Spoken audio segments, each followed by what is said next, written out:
30 minutes earlier, we sat by the ocean. White tables shimmered beneath the afternoon sun. Mark's laughter filled the air, sharp and proud.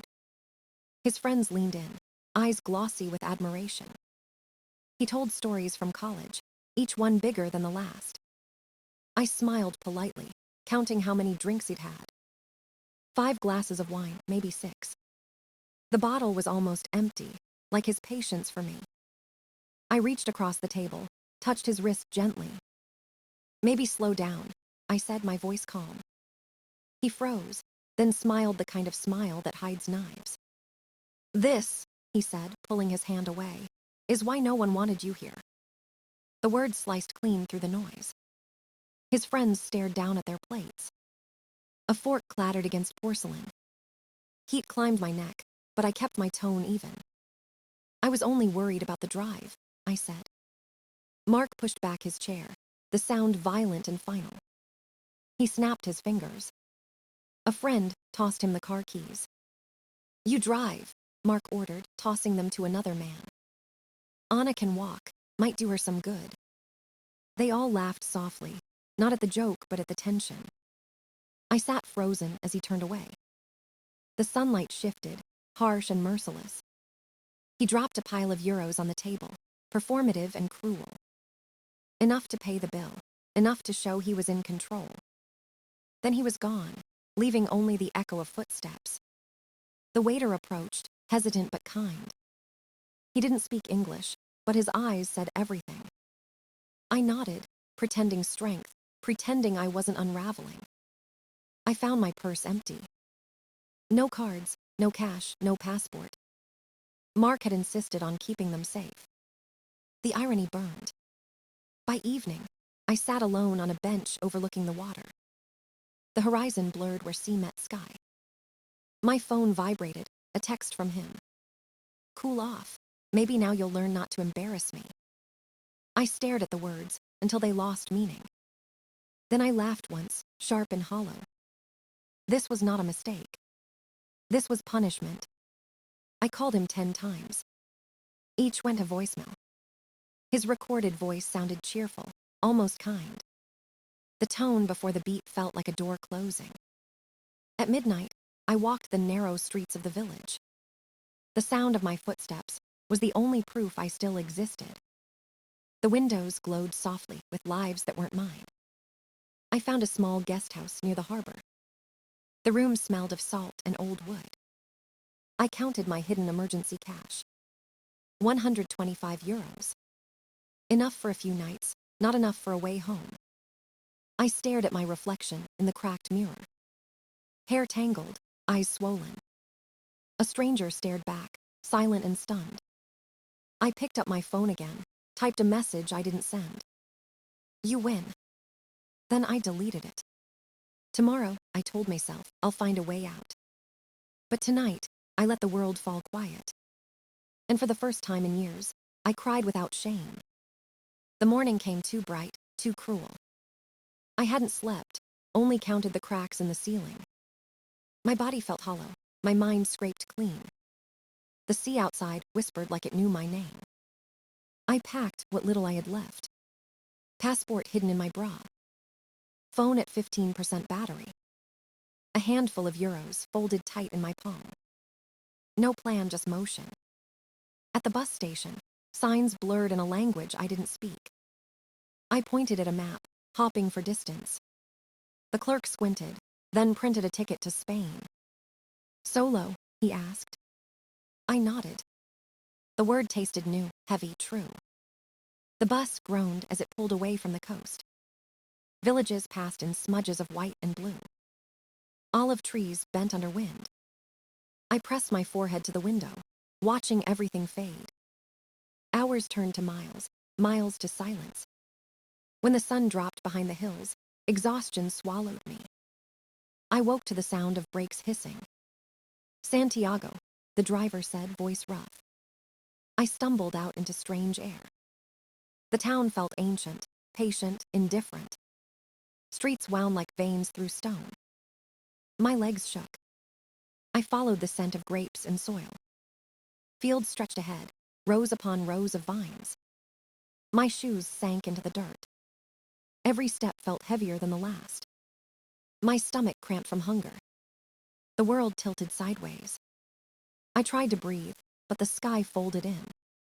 Then everything went dark. Voices floated somewhere far away. Hands lifted me, strong but gentle. A woman's voice murmured something soft. When I woke, light flickered on a low ceiling. A kitchen smelled of bread and garlic. The woman smiled, lines deep around her eyes. Agua, she said again, pressing a glass to my lips. A man stood behind her, quiet as stone. He spoke slowly, his words heavy with accent. American. I nodded, too weak to lie. They exchanged glances. No judgment, just concern. I tried to explain, but my voice cracked. He left the room, returned with a blanket. She set a bowl of soup before me. I ate like someone, relearning what hunger means. Steam fogged my vision. Tears came before I could stop them. The woman reached across the table, squeezed my hand. Her skin was rough, warm, human. She didn't ask questions. She didn't need to. Later, she led me to a narrow bed that smelled of sun and soap. I whispered a broken, thank you she couldn't understand. Mi casa tu casa, she said softly. My house, your house. The words anchored somewhere deep. Outside, crickets sang under the Spanish moon. For the first time since Mark drove away, I slept. And when I dreamed, I didn't see his face. Only the endless green of vineyards and the promise of beginning again. Morning light spilled across the small room. Dust floated like gold in the still air. I sat up slowly, my body aching but alive. Outside, vines glimmered with dew like tiny mirrors. The woman, Rosa, called me to the kitchen. Bread, cheese, and strong coffee waited on the table. Her husband, Manuel, nodded once in greeting. No questions, no pity, only quiet acceptance. I ate in silence, letting warmth fill the empty places. Later, Rosa led me outside, her steps sure and steady. She pointed to the vines, miming scissors with her hands. Pruning, I understood. I followed, clumsy but eager. The sun rose higher, burning my skin. Manuel showed me how to cut, where to leave life to grow. Así, he said, guiding my hand. The motion was simple, clean, deliberate. I felt something shift in me as the branches fell. It was as if I was cutting away more than wood. When noon came, my palms were blistered and raw. Rosa clicked her tongue, brought salve that smelled of herbs. Her touch was firm but kind. You work hard, she said in slow English. I smiled, not trusting my voice. Each day began the same after that. Sunlight, soil, and silence became my rhythm. I learned the language of hands before the language of words. The vines taught patience, the earth taught forgiveness. At night, I sat by the old computer in Rosa's sewing room. Its fan whined like an exhausted cat. I typed my bank password, heart heavy.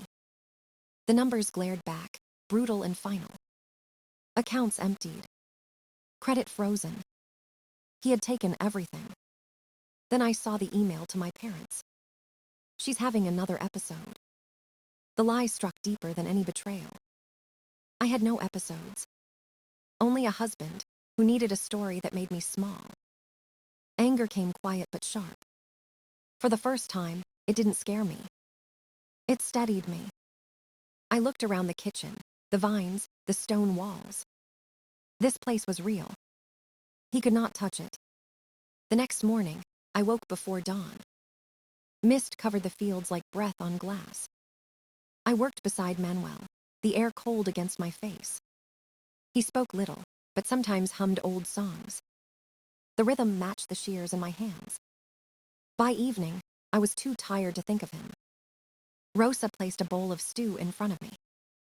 Bueno trabajo, she said. Good work. I smiled, the words settling somewhere deep inside. My fingers were stained with soil, nails chipped.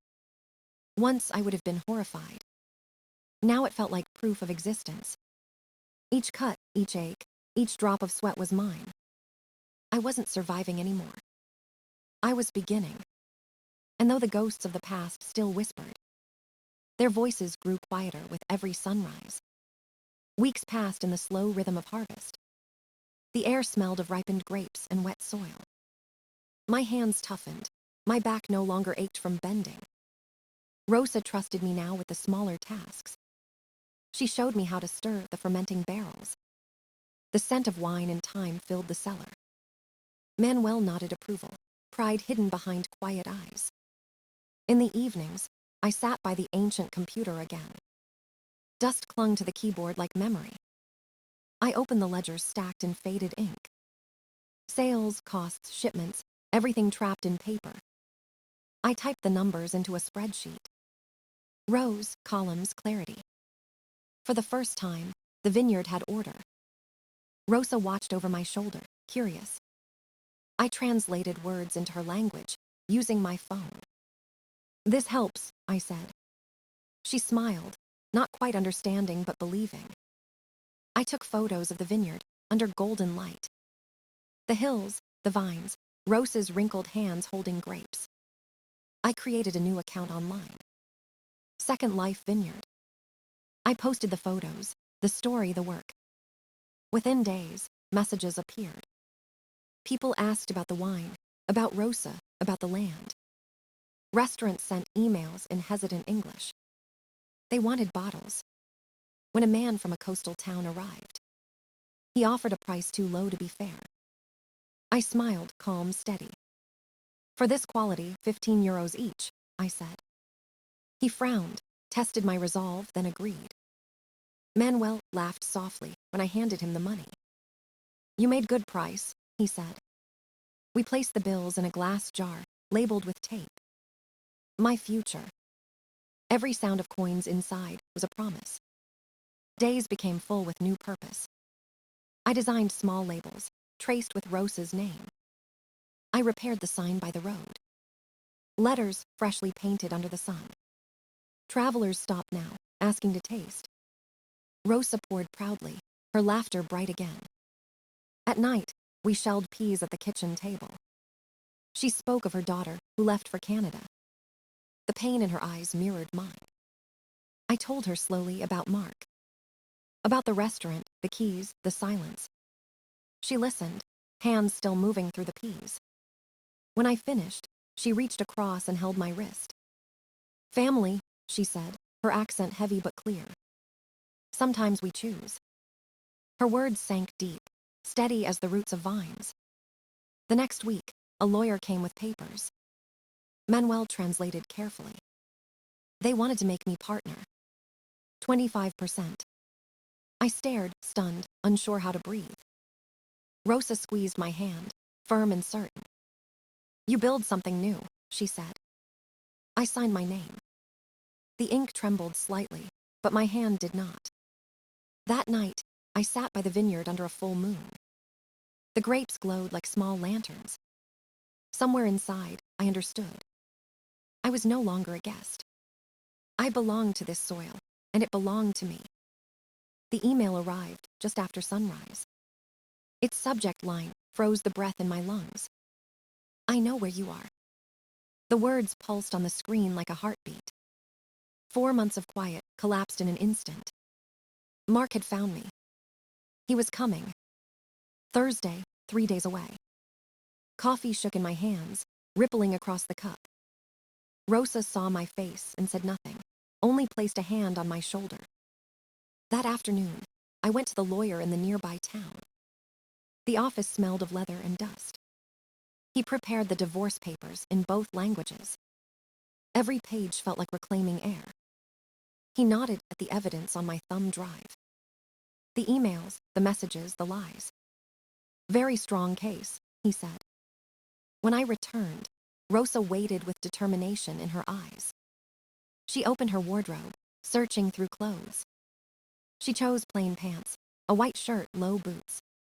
"Not beautiful," she said, "strong." I thanked her, voice trembling. The village soon knew. Manuel spoke to neighbors in low tones. They watched for strange cars on the road. Mi casa es tu casa, they reminded me again. Their loyalty felt like armor. I prepared myself by working. Hands steady, heart steady. The vines did not care about fear. They grew toward the light. The day arrived heavy with heat. I burned our wedding photograph behind the farmhouse. Flames curled around his smile until it turned to ash. When the phone rang, Manuel answered. He is here, he said simply. I buttoned the shirt, tightened the braid Rosa made that morning. In the mirror, a woman I barely knew looked back. No makeup, no jewelry, no trace of submission. We walked together to the restaurant at the village square. Rosa and Manuel flanked me like silent guardians. Mark waited inside, polished and misplaced in this rough world. His cologne clashed with the smell of wine and bread. Baby, he said, smiling as if we were on vacation. This little game has gone far enough. I said nothing. Silence unsettled him more than anger ever could. He tried to take my hand. I slid the papers toward him instead. He glanced at them, then at me, confusion flickering. Your parents think you've lost your mind, he said. I sipped my wine slowly. The vineyard can't survive a lawsuit, he threatened next. I looked him in the eye. You left me with 125 euros, I said. His jaw tightened. I unlocked my phone and pushed it toward him. Screenshots of his messages glowed between us. His own words, planning the humiliation. He scrolled, color draining from his face. The room held its breath. Old men paused mid-drink. Rosa stood behind me, unyielding. This is who you are, I said quietly. I survived because you left me. He opened his mouth, but no words came. Manuel stepped forward. The road to Madrid is long, he said. You should leave before nightfall. Mark hesitated, then signed each page in silence. His signature trembled. When he was gone, I placed my wedding ring on the table. The gold caught the last light of day. Outside, the air smelled of dust and grapes. I walked away without turning back. Behind me, he stood alone among strangers, smaller than ever. For the first time, I felt weightless. 6 months later, the barn doors stood open to sunlight. Voices drifted through the air, bright and alive. The vineyard's first tasting event had begun. Bottles lined the wooden tables, each label hand-designed. Wildflowers filled clay pots beside the wine barrels. Russa moved through the crowd, laughter soft and proud. Mi hudja, she said to the guests, her hand on my arm. My daughter. The words no longer needed translation. I smiled, cheeks warm with something deeper than joy. Every detail in the room carried our fingerprints. The lights, the tables, the smell of oak and grapes. Work had become memory. Memory had become home. Later, as the guests wandered out, the barn grew quiet. Russa handed me a glass of deep red wine. To beginnings, she said. We clinked glasses, the sound clear as promise. That night, I sat at my desk in the small cottage. An email blinked at the top of my inbox. Mark Donovan, Luppa's hospitality design team. He'd been my mentor once in Chicago. The message was short, direct, kind. He wanted to hire me as consultant for ecologies. Remote work possible, 6-month contract. I read it twice, smiling. 6 months ago, it would have felt like escape. Tonight, it felt like integration. I replied yes, attaching photos of the barn renovation. Stone walls, open beams, sunlight across the floors. The next morning, the village women gathered at the community hall. 12 of them, faces weathered by sun and years. I handed out small printed guides. Business basics, budgets, marketing plans. My Spanish was still clumsy, but they understood enough. Your worth is not measured by what others allow, I said. They nodded, eyes steady, hands folded in their laps. When class ended, one woman hugged me tight. Gracias, profesora, she whispered. The title startled me. then settled warmly in my chest. That afternoon, Manuel brought a package from the post office. American postage, my parents' handwriting. Inside, letters written in my mother's looping script. Apologies, soft and sincere. We're sorry we believed him. We should have known better. Beneath the letters lay old photographs. Birthdays, graduations, fragments of another self. I pinned them to my wall beside sketches of the vineyard. The past and present finally side by side. At dusk, the lights from the tasting room glowed below. They looked like stars scattered across the valley. My phone buzzed again with a new message. Hotel Maritima, Aliza, Portugal, design inquiry. The name hit like a chord struck in perfect tune. The same coastal town where he'd left me behind. I stared at the screen for a long moment, then typed my answer slowly, certain. Available for consultation. Rate, €150 per hour plus travel. I pressed send and set the phone aside. The evening breeze carried the scent of ripening fruit. The vines shimmered in the fatting light, endless and alive. I closed my eyes, breathing in the sweet air of belonging. This was not the end of my story. It was the first chapter written entirely by me. The next morning, the sea mist rolled over the hills. I stood at the edge of the vineyard, watching dawn unfold. Birds cut through the pale sky, light and free. My phone chimed with a new message from Portugal. They confirmed the project, flights, and schedule. I closed my eyes, remembering the cobblestones, the silence. The woman who stood there months ago no longer existed. She had shed her fear like old skin beneath the sun. Russa called from the kitchen, her voice warm with routine. Coffee, bread, another day beginning. I smiled and walked back toward the farmhouse. Each step pressed into the earth that had held me up. The vines swayed gently, whispering their quiet approval. I wasn't running anymore. I was returning, but on my own terms. Every scar, every bruise had become a map home. When I reached the door, Russa handed me a cup. To freedom, she said. Our laughter echoed through the morning air. The world felt wide again, waiting. And somewhere beyond the horizon, the woman I used to be finally rested in peace.